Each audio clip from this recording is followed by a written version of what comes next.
you are making a difference. And that's why we keep on doing what we're doing. But you see the most beautiful things. You also too see some of the most horrific things. And you need to stay positive.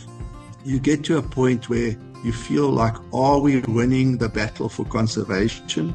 And you have to pick your fights. You're not going to win every battle. You need to do whatever you can. Give an hour a week cleaning up the beaches. Stop looking the other way. Stop ignoring what's going on with our world. The more people we get involved, the more benefit we're going to create and the more impact we're going to have. So we can't keep on doing this by ourselves. We need people to come and join us. Please come and join us. For nature. For the ocean. For people. For animals. Hello, beautiful SANUSPLANET community. It's so amazing that you are all listening today again. And today I really have to say I feel really crazy honored to have this beautiful guest today in this podcast, Colin Levin, an amazing man who has a lot of experience in ocean conservation, wildlife conservation, a lot of topics we are able to talk about. Colin, first of all, welcome in this podcast. I'm really happy to have you here. Thank you so much for your time and for sharing your beautiful experiences, and also probably some not just beautiful experiences, but experiences that really can help our community to learn and support them to learn a lot about conservation in general. So thank you so much for taking this time. Thank you for being here. Thank you, Maggie, for this opportunity. Thank you. You're more than welcome. For everybody to understand, Colin Levin is the founder of Oceans Alive. This is an organization we have already this month in the voting tool as well. So get to know this podcast, get to know Colin and his organization, because you can vote for him, listen to the podcast, learn about it, and go on his website. All of the links that we will talk about today, all of the topics, I will definitely put in the show notes so you can learn about these topics, all of them that we are talking about today. So check it out and then choose who you want to vote for in this month. So let's dive into. I have checked out also your website, Colin, and I've seen there's a really beautiful saying on your website. It's called, or there is written, "Caring for our oceans, stronger together, changing lives." I love it. And it's kind of straight to the point about everything we want to talk about. You provide a lot of support for other organizations as well, like even funding. And you are sponsoring them through partnerships with others, with companies, I think also with private individuals. But like, you are connected with many people who are working on conservation, many volunteers, many organizations. You have seen a lot, you have done a lot for yourself or from yourself with Oceans Alive and other organizations. We will talk about different topics today, but first of all, I would love you to share a little bit who you are, and especially as well, why did you even start and found the organization Oceans Alive? What happened? Have there been a certain reason, a certain moment, or some specific events that guided you to be the person you are today, of course, but to also start this organization and to do what you do? Can you share a little bit about that with our community, please? Yes, sure, I can. So I'm Colin Levin. The organization is Oceans Alive Conservation Trust. I've mentioned that Oceans Alive Conservation Trust is an important name because there are around the world a number of organizations that have taken on the name Oceans Alive. Not all in conservation as well. So if you are looking for us, you need to go to Oceans Alive Conservation Trust. So we are a global organization, and I was very lucky to be gifted sport-wise when I was young. I was a very good swimmer from the age of 5 years old, and I became a very gifted sportsman through my parents assisting me to do training and all that kind of thing. And through that, I became a diver as young as 13 years old. And now we're talking about 1970. So those years, the oceans were absolutely pristine, not just around Africa and Southern Africa, but the whole Western Indian Ocean and around the world, I believe. You know, in the 1970s, 1980s, we didn't have too many issues. And I was a process engineer when, through the 80s and the 90s, and then into information technology. And I was always doing conservation, volunteering organizations. If it was assisting, looking for snares and traps and removing them from the wild, if it was diving in the ocean and removing ghost nets or rehabilitating animals or whatever it was, I was always involved. And then about 5-6 years ago, I decided to get properly organized in terms of Oceans Alive Conservation Trust. And from there was no real plan. If somebody looks at our website, you will see that we do a tremendous amount of things. We're not just focused on looking after turtles, for instance, or just looking after coral reefs, or just looking after a specific animal or a specific area. A lot of people say our website is content heavy, but you will find what you want to find if you look there. So we get involved in everything to do with conservation. And these days, not just in the ocean, we've also moved to land-based situations where we are doing things like rhino dehorning projects, meerkat rehabilitation projects, pangolin trafficking, monitoring, and all kinds of things that we get involved in, because conservation holistically is every single living thing on the planet, how it is affected by human behavior. And the reason why I started Oceans Alive was because I saw the oceans deteriorating to a point where we're almost sitting in a situation right now where we may not be able to save them. That is a harsh thing to say, but there are not enough people that are passionate enough about doing anything. When we ask for volunteers as an organization, we get mostly women that volunteer. We struggle with men because they're either too busy doing something else, or they don't care, or they don't want to see what's going on. And so it's a really, really difficult situation. So I decided to drive Oceans Alive Conservation Trust to a point where we are trying to encourage people to assist us, to help us, to volunteer us. It doesn't matter what it is, whether we're cleaning beaches or we're helping animals or we're working at the aquariums, whatever we're doing, we need help. And that's why our sort of mantra, if you want to call it that, is caring for our oceans, which is organizations around the world, organizations that are fighting against sewage pollution, plastic pollution, you name it. There are so many things that we have to deal with. We also have part of our mantra, changing lives. So we have an academy.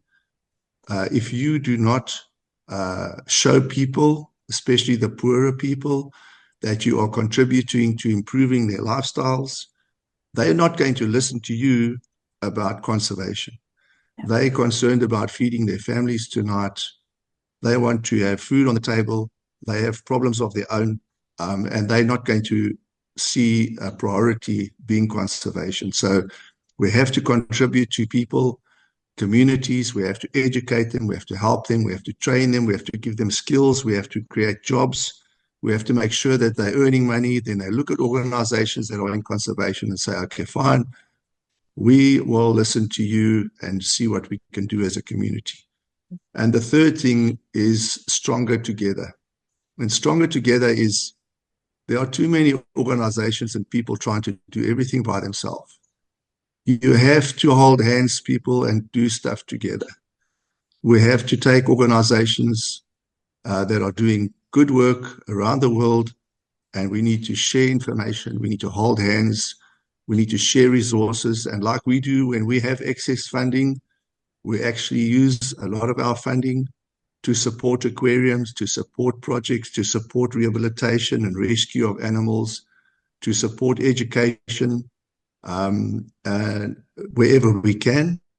and we need to hold hands together to make a difference. We're not going to do it by ourselves.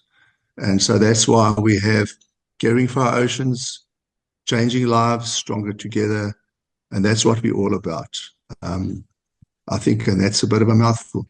Yeah, this is all amazing what you're doing, because when I look on your homepage, like what you said, your homepage is it's full of content, but it's very clean. You can find everything, as I feel, and you do so many different things, and I really love it, because in the end, it's all connected and interconnected, and that's what we have to also learn. You do work on mangroves, on corals, on turtle rescue, rehabilitation, monitoring. You even have projects that are adopting a school project, like people can support to support kids in learning. So you work together with kids, with schools. I love that. I gave a lot of speeches in schools too, and I see how much the kids love this world, how much the kids want to be connected to this world and want to do good for the world.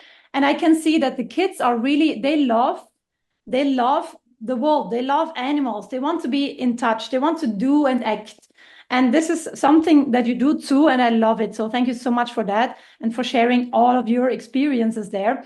And can you tell me a little bit more about the academy? I know you have an academy, and I'm very happy to get into that and to get in touch with you about this, because there will be definitely a lot to learn for our community also about these topics of ocean conservation and nature protection in general. But the academy that you create is mainly, like you said, also created for helping and supporting people, especially young people, to get in touch with conservation by earning some money from it as well, right?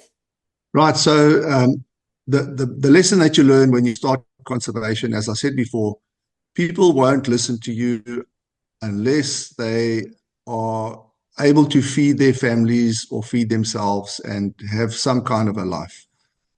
Conservation is not on their priority list. So we created Oceans Alive Conservation, initially Maritime Academy, because of the oceans. And so we started training commercial divers. So those are not divers, paddy-based divers or Naui-based divers.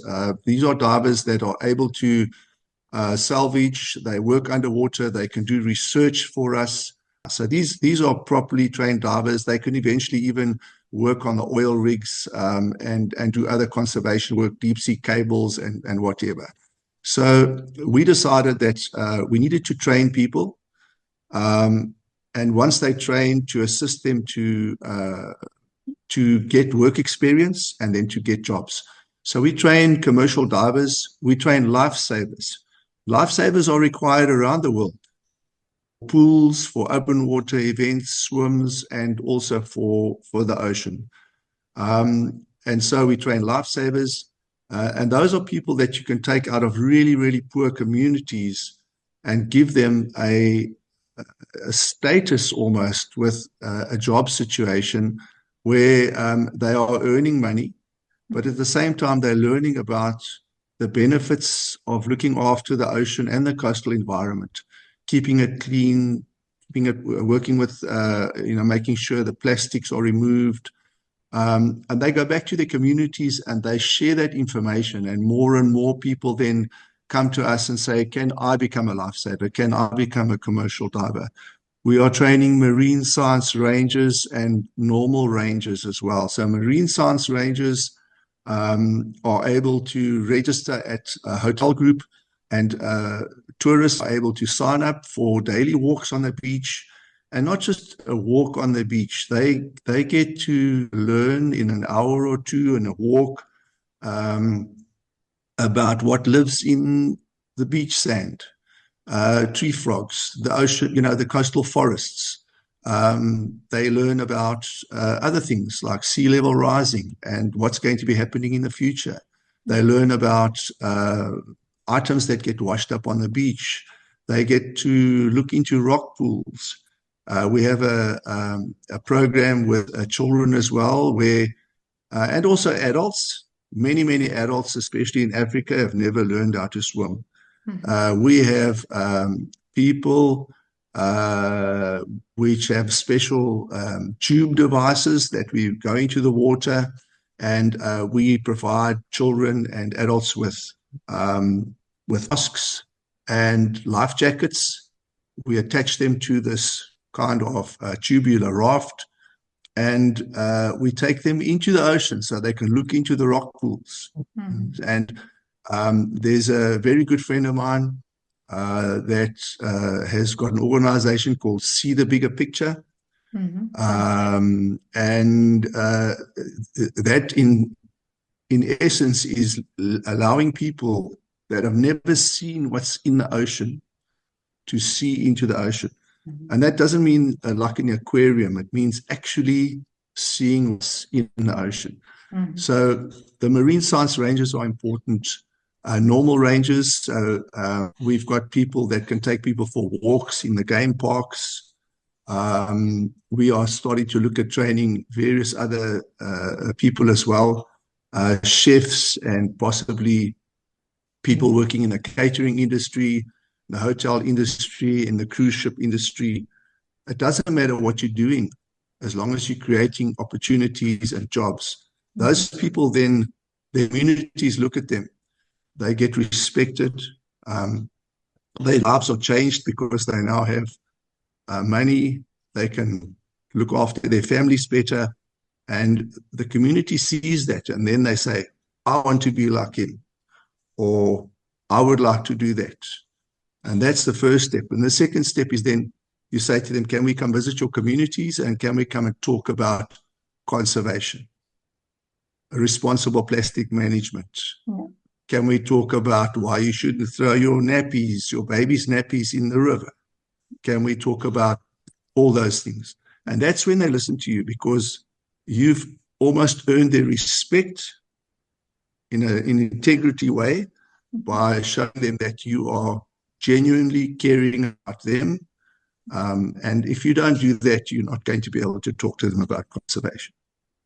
That is so important what you're just saying right now, because I saw it many times too when I was in the Faroe Islands, for example, to kind of stop the whaling, or I tried to at least, that the whaling and the killing of the whales is stopping. But people are not listening to you when you don't respect them, when you just come here to say, this is what you do wrong, this is bad, blah, blah, blah.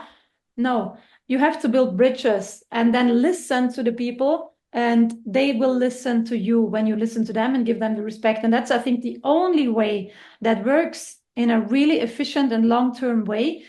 It might be a slow one to change the big thing, but this is the way to go for. So I'm really thankful that you do that. So I really feel, even when you speak about it, I feel all of this respect coming out, and this is so important. I can learn so much from you. So thank you so much.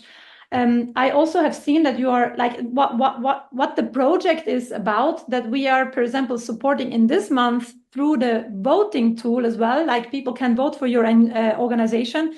And in this month, we had a really beautiful chat and a beautiful Zoom call where you invited me, where you guys explained me about the Naisna Seahorse. And this is exactly the project we want to support with the voting in this month. Can you explain a little bit about that? Because for the whole community who's listening today, I have quite some dives, but far away from what you have. Like you have 10,000 dives or something like that, or even more. I have a few hundred, so it's nice for me, but I'm a small diver, right? But I have seen in these hundreds of dives I have seen one single time a seahorse live underwater. Okay, they are really hard to see. They are quite good in protecting themselves to be seen. So they are good with turning. But I have seen one seahorse alive underwater one time. And when I was in Hong Kong on the market to film undercover what is happening there with the shark fins and all of that, I have seen thousands and thousands and thousands of seahorses that dried on the market for sale. And this is crazy. So can you explain a little bit about the Naisna seahorse? Is a specific kind of seahorse, a special seahorse that is living just in one area, or in 2-3 areas in South Africa?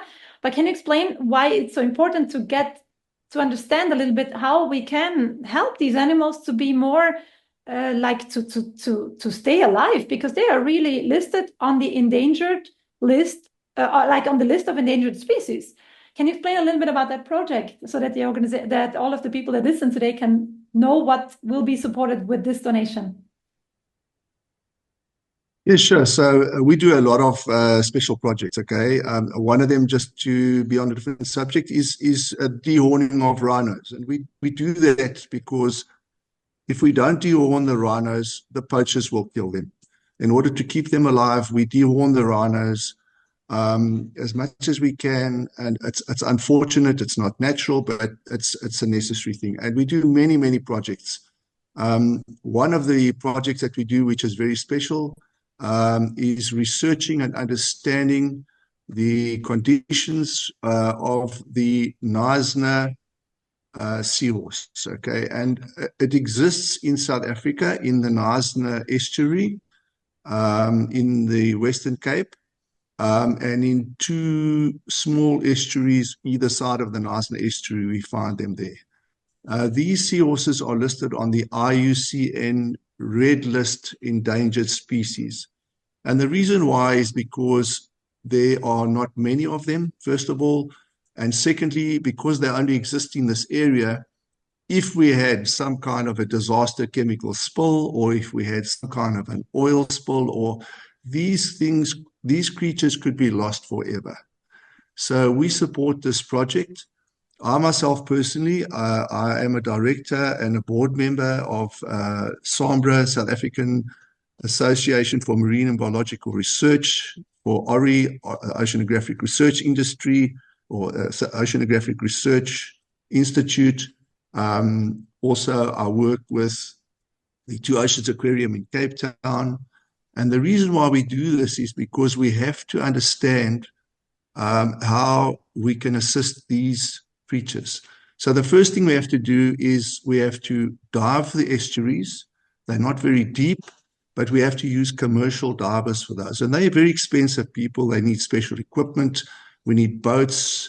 We need to have air fills and cylinders. We have to have dive supervisors. And so we dive these estuaries every year in September. In October, we use 10 commercial divers, 2 dive supervisors, and we dive what they call transects. So the scientists that we work with at Sandparks and Cape Natal, they have they work out sort of transects. A transect is a line. The divers, 2 divers, will start with a peg in the ground. They will attach that peg to a tape measure, and then they will swim out in a specific direction 30 meters. As they go, they will note what kind of vegetation they're looking at, and they will look for the seahorses. Very difficult to find.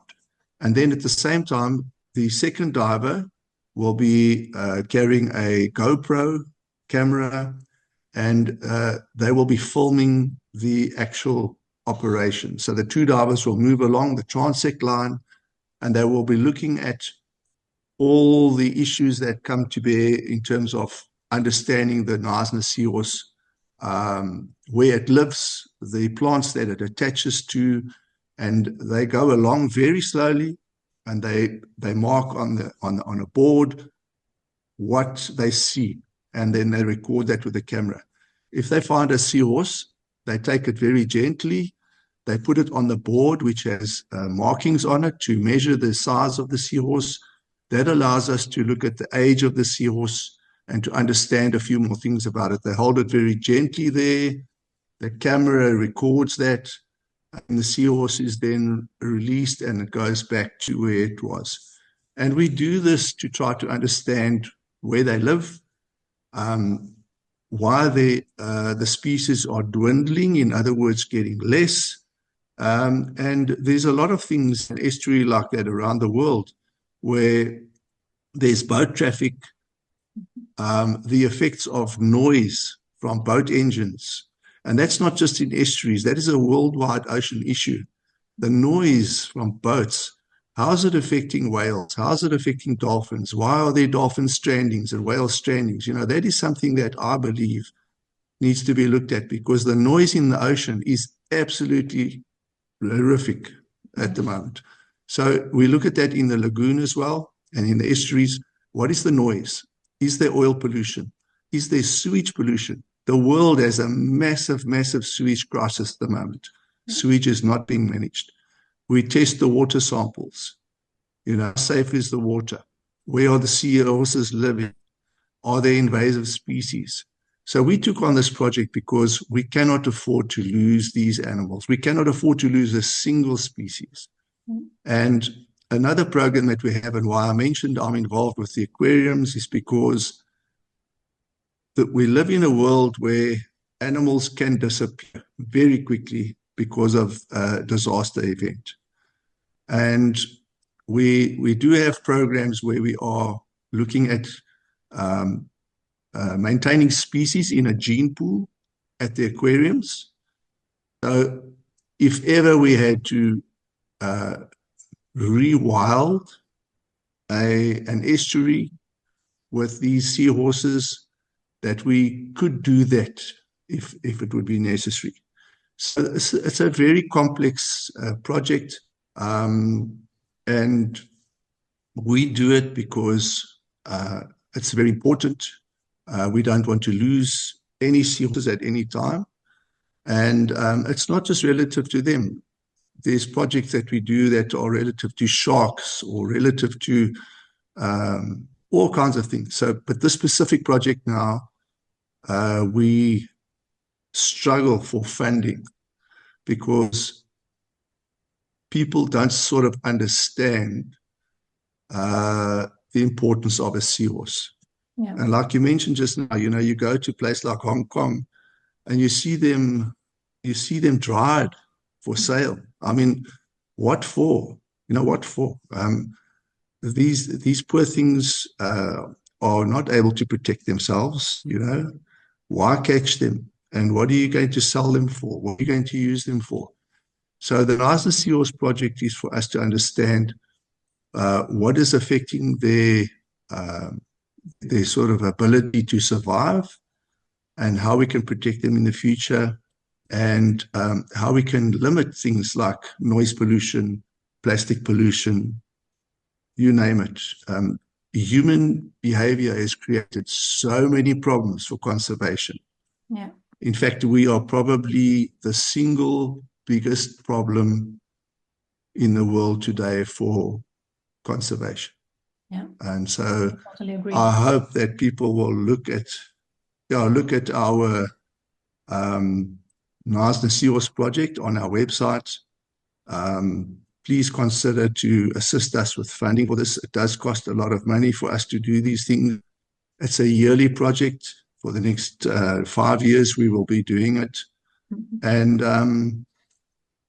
yes, I'm thankful that people are even listening, because one of the biggest issues with conservation, and something that makes you really tired and ask yourself, well, how do I do this, is because of the constant begging for money, the constant begging for support, the constant begging for volunteers. And we need more volunteers. We need more committed people. We need more funding. And not just us. There's other organizations around the world that are doing amazing things. They need more support. If people are not going to actually get involved, then commit to give some money to these organizations. Yeah. And I appeal to people to not just look to support us, but look to support organizations doing good around the world. Yeah, I'm so much with you, and that's also why I make this podcast here. So everybody who's listening today, you can also directly donate to Oceans Alive Conservation Trust, or to any organization that is signed up at SANUSPLANET, Sanus app. So you can directly donate to them. You can donate to SANUSPLANET, of course, and we will share it. But if you have an NGO that you see that is signed up and you like them, send them money through the app, from app to app. It doesn't cost you any. There are no costs for sending it. So every cent will reach the organization. So support them, because it is so important. And like you said, Colin, I know as well, like as a volunteer for many years, like for 7 years, I did not get paid for anything I have done. Still, I was able to somehow fund myself, but I was not asking for money because I didn't like to beg for money. And that's what many organizations have to do nowadays, but it shouldn't be like that. It shouldn't be like that. There is enough money here in this world. So let's change this. Let's use what we have as possibilities to help and give this money that is here to those in need that are really protecting this world for all of us. Because without the ocean, if we lose species, we lose at some point the ocean's ability to create our oxygen. So in the end, it's our problem. It will be our problem. So we have to. It's our responsibility. I have watched a video that you shared with me, Colin. I will definitely put that in the show notes as well for everybody to watch. It's a video where you do a beach cleanup and where you talk about the topic of the plastic issue on the ocean that reaches your place. That might be even plastic that comes from our place because people throw stuff away and it goes through the rivers, ends up in the ocean in the end, and somehow it ends up on the beaches worldwide. So sometimes people in places like my place are not aware of their actions having a direct consequence on the other side of the world that is really badly negative. So we have to look at the big picture, like you say. Thank you so much for everything you do there. And do you want to, because you mentioned it, and that's something I experienced too, and I know many activists or people who experience a lot. How did this, all what you do, all of these activities that you are involved in, all of the actions you're doing, all of the support you give, and the knowledge you have so far until now, how did it affect your own life? Because sometimes I know people lose it at some point as activists because they feel like, okay, I'm moving, I'm taking out ghost nets. I might remove ghost nets today. Maybe I remove 5 ghost nets today, but I know at the same time, there are thousands at the same time ending up in the ocean. How do you deal with this all? How does it move you? Did it create some people, I myself had to create a small wall to protect me, not to affect me too much, because otherwise I might not be able to do what I do and go on with this in the positive way. And that's not helping neither. So how do you deal with this all? It's quite a complicated question. So the first thing is you have to understand a lot of things. So you need to watch documentaries, and you need to understand that not everybody in this world today is posting false news. You know, there's so much of that going on. Make sure that what you're watching is real, you know, and there's some real amazing people out there making some amazing documentaries. To give you one example, the video you're speaking about, we had some massive floods in South Africa, and what happens when you have a flood is that you can have in Johannesburg, for instance, which is 600 kilometers away, you can have waste, plastic, all kinds of things that are in the rivers in that area. You can have thrown away cigarette butts. And by the way, I'd like to mention, those people don't know, smokers don't know that cigarette butts are made of plastic components, and they do not decompose. They become microfibers, microplastics. So anything disposed of upcountry or in Central Europe eventually will get into the stormwater drains, they get into the sewage systems, they get into the rivers, and they get into the oceans. And we end up eventually having to clean up those things. And the problem that we have is that the municipalities around the world are not doing the job properly. The municipalities are not cleaning the beaches properly. So it's on the private organizations and the individuals to do these kind of things. So to give you an example of how it affects me, when we call for volunteers for such a big cleaning situation, we have about 95% women, 4% men, and 1% of adolescents, of teenagers. We have a massive situation at the moment where the reason why we are teaching children in pre-primary and primary schools about conservation, responsible behavior, is because parents today, young parents, seem to have lost touch with the world and what needs to be done to keep it, to keep it going, as well as teenagers. They've got so much going on in their lives. There's too much social media and telephones and things that we didn't have like 50 years ago. And so we have to show the young children today that need to go back to their parents and tell them, this is how things should be. They're the ones that are excited about the ocean. They're the ones that are excited about wildlife. And so we're sort of in a situation where we are trying to teach parents through their children to remember how it used to be. It's frustrating. Trying to get enough funding to run these organizations is very frustrating. If you've been a successful person most of your life, and now you're having to beg for money, it's really not fun. And people don't realize that if you had to just donate 1 or 5 or 10 euros a month, or dollars, or whatever it might be, it's not a lot of money. You are making a massive difference to, the organizations that are doing things.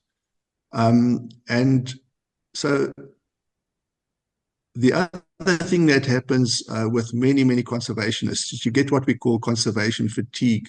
Yeah. When you see that the harder you work and as much as you're doing, that you are making a difference. And that's why we keep on doing what we're doing. But you see the most beautiful things. You also do see some of the most horrific things. And you need to stay positive. And what happens is that you get to a point where you feel like, are we winning the battle for conservation? You have to ask yourself that question every day. And you have to pick your fights. You're not going to win every battle, but you need to try to win the ones that you can. And the way that I manage it, I just stay positive every day. I have been criticized. Our website will show you that. A lot of people say to me, Colin, you do too much. You're trying to do too much. Your website is, you're doing this project, that project, you're doing everything. You're doing too much. But you need to do whatever you can. And I don't like to say no. If somebody approaches me and they need help, or they need money, or they need training, or they need a job, or they need guidance, or they need some kind of assistance, I struggle to say no, because every time you say yes, you are making a positive contribution. And so to give you a short story about how I manage it, I just try to stay positive. I just take every day by day, one foot in the other, step by step. And irrespective of the challenges that we have, I try to just do the best I can, and win the fights that I can, and help other people do whatever they can, work together with other organizations, share information. But the one thing that we have to do is we have to get more people to hold hands with us. And anybody listening to this today, it's okay to take your Saturdays and watch soccer and watch rugby and do your things, but give an hour a week to cleaning up the beaches. When you go for a walk on the beach, or in the local park, take a little bag with you, pick up things. One of the most frustrating things here in Cape Town and around the world that I've been is people who have animals. They do not pick up their doggy poos, What is wrong with people? It's something that I don't understand. People who smoke. Guys, people, put your cigarette butts in the bin. Butts in the bin. If you throw it, we go to the airports, people throw their cigarette butts on the floor, they stand on them. The old John Wayne films in the old days, they used to flick the cigarette butts. That's wrong, guys. Those cigarette butts are a massive problem. When we do beach cleanups, we actually rake the sand. The biggest component of any beach cleanup is cigarette butts by the millions. Yeah. So, we can't keep on doing what we're doing. And we need to be more responsive. People that are listening to this, educate people about what they. You can't be so negligent anymore. You got to be careful you throw in toilets. People are throwing horrific things in the toilets, and one of the things that people don't understand is that when you throw your medications that are out of date or medications you don't want anymore in the toilet, those medications get into the rivers and into the oceans. And one of the biggest issues we're dealing with today is that the oceans are polluted with medication. Yeah. Besides pollution from sewage, we are picking up all kinds of drugs and things in the ocean. So I struggle every day, but I keep on going every day. And it's just the way we have to be. We have to be strong. We have to look at the positive side of things. And I have children and grandchildren that I really care about. And I want them to have the same world that I had 20, 30, 40 years ago, 50 years ago. Currently, that's not the case, and people need to be more responsible, and we need to think about the world that we are leaving for our children and our grandchildren. Yeah. So that's what keeps me going. Well, I really get you, Colin, because this is the same thing that I have witnessed a lot, that like people are losing it sometimes because there's too much happening in the world. And when we look at the things, then it can be overwhelming. And that's why I also try to share this information of, yeah, you can do one step at a time. You can do every day a little bit. You don't have to change the whole world alone. You don't have to change everything in one day. You don't have to become vegan and organic and to say seasonal and fair and everything and plastic free in one day. You can't. It's too much. But step by step, we all can give an input. We all can do something. And that is the most important that we can do. So I'm really thankful for everything you shared today in this podcast with us. Thank you so, so much. I'm happy that our community can listen to this and can get to know you better. And I'm pretty sure that we are in touch anyway. I'm pretty sure we will make another podcast and another recordings here on many topics, because there's so much I'm able to learn from you. So thank you so much for everything. I give you the last word for today, for this podcast. If there is something you still want to share with our community today, then go for it, please. Thank you so much. No, thank you very much, Maggie. I think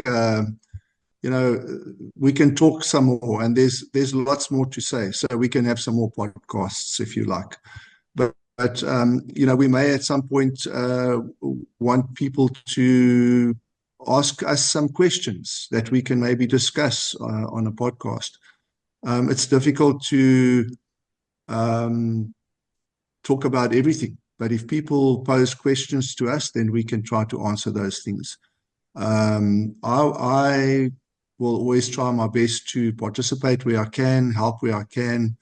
But just as a parting message, I just want to appeal to people: stop looking the other way. Stop ignoring what's going on with our world. Get involved. Try to do something, a little thing every day. Look at your world and appreciate it. We live in the most beautiful, beautiful world. Appreciate it when you walk outside. Look for the rainbows. Look for the beautiful plants. Look for the animals. Look at the ocean. Look at the lakes, the rivers. We are privileged to live in this world, and we need to look after it. Every single one of us. There's not a single person that should not be responsible for looking after the world. It's not someone else's job to pick up after us. So help, volunteer, support, make donations if you can. All organizations working in conservation struggle tremendously with funding. Any little bit, $1 a month, €1 a month, $5 here, €5 there, and work with organizations that have integrity. Unfortunately, we do have some that are not quite on par with that. Look at the organizations that you want to sponsor. Make sure that they have integrity. Make sure that the money that you give is being used for the promises that are being made. And apart from that, thank you for the time that I've had today, Maggie. We can talk again about many, many, many different subjects. And I really appreciate this opportunity. And yeah, people get to understand and know more about Oceans Alive Conservation Trust and what we do around the world. The organizations we support, the work we're doing, and we're also here to help other organizations and people that may want to help, have help from us in terms of experience, maybe consult with us on a level, maybe look at starting up a chapter of Oceans Alive in your country or in your village. Whatever you need, we will consider to try and help. So let us all get together and save this world of ours. Let's turn things around. Let's work on rewilding. Let's work on responsible management of our plastic and our waste. Let's put pressure on governments to stop doing things that they shouldn't be doing, like whaling, and, please just be responsible. And the more people we get involved, the more benefit we're going to create and the more impact we're going to have. So we can't keep on doing this by ourselves. We need people to come and join us. Please come and join us. Thank you, Maggie. Thank you, Colin, for everything. Thank you for all what you do, what you stand for.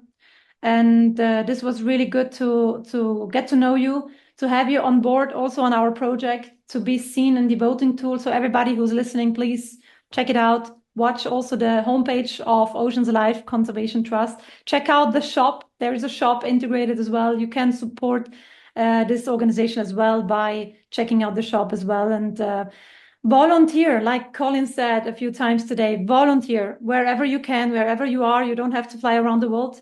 Volunteer, put yourself into some topics that are so important, and share your time as well. If you cannot share a bit of money, share your time, share whatever you can. We have to come together. We have to work together on this topic. It's our world, and we want to keep it clean and healthy and aligned with our values. And I think that everybody's values who is listening here today is to keep this world alive. So Oceans Alive Conservation Trust, support it. Thank you so much for being here, and vote. Thank you, guys. Thank you, Colin, for your time. Bye, guys. See you next time. Bye-bye.